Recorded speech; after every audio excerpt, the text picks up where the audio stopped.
श्रीवेङ्कटेश्वरस्तोत्रं चतुरश्चतुरः सकृत्पुमर्थान् चतुरो दातुम् इवोद्वहन् भुजान्यः करुणावरुणालयः समिन्दे फनिशैते शरणान्तमाश्रयामः।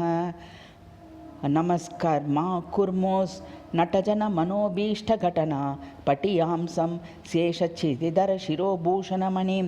त्रिलोकी निर्माणस्थितिहरण लीलासुरशिखं श्रियकान्तं देवं सुगणनिधिम् अस्मत् कुलगुरुं श्रीमद् वेङ्कटशैलशेखरतटे सञ्चारमातन्वती निष्कम्पां तटितं सदैव ददति भूयो अमृतं वर्षति सौहार्दं च धनञ्जये विदधति ध्यातुं तमोद्धुन्वति पुष्याद्धो नितरां प्रमोदलतिकां या कापि कादम्बिनीं जयन्ति श्रीकान्तप्रणयर सदारा मधुरिपोः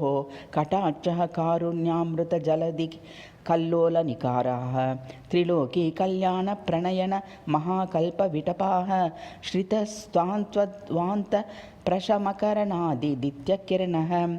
अहीनशैलस्थम् अहीनवैभवं महो यदा भाति महोत्सवः सतां निरन्तरं तं निगमान्तगोचरं चिरन्तनं चेतसि चिन्तयामहम् इति श्रीवट्टेपल्ले नरकण्ठीरव शास्त्रिविरचितं श्रीवेङ्कटेश्वरस्तोत्रं समाप्तम्।